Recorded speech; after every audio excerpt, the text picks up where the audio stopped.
Hi everyone. So I just wanted to come and talk a little bit today about your vestibular system. So the vestibular system is the system in your brain that helps you to process and interpret movement. So it's all located in your inner ears, and these little sensors kind of tell you how your head is positioned. It tells you how your body is moving through space. It's how you know that you're moving in a car. Even if your eyes are closed, you can still feel the movement, right? So we all need a little bit of, or a certain amount of movement, of vestibular input in order for our body to just kind of feel at peace and feel calm and just kind of feel regulated, right? So some of us might need more vestibular input than others. So these might be people that take up running or are just more prone to being active and don't sit still very well. And so we can all think of probably kiddos that have trouble sitting still and sitting at a table for long periods of time. And this might be because these kids need just a little bit more vestibular movement than maybe other kids, or maybe they're just not getting as much vestibular movement as they need. So that's probably the case right now, right? So here in Ohio, the weather is just really yucky right now.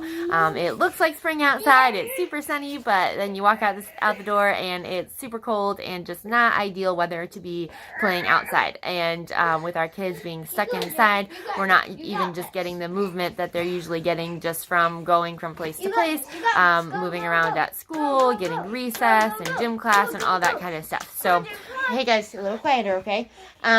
So what I want to talk about today is just maybe some quick ideas of how you can satisfy the need for some vestibular input in your house. I know it's hard, and a lot of this is going to really depend on kind of how your setup is at home, what equipment you have. So every house is going to be a little bit different for sure, and I'm happy to help you problem solve through that if you need.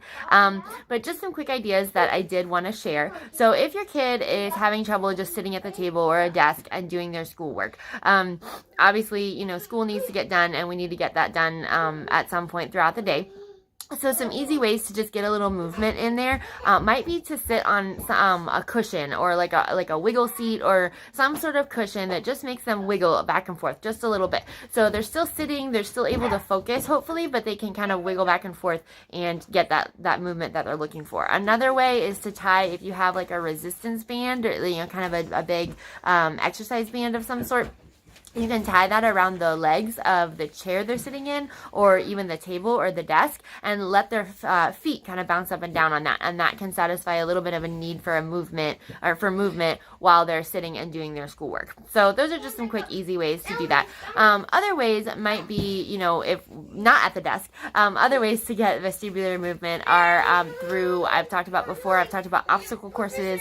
I've talked about walking, animal walks and walking like animals. Back here, my boys are working on an obstacle course, so I brought the trampoline downstairs, so they are jumping on the trampoline today. They are doing some rolling and balancing and crawling through a tunnel and all that kind of stuff.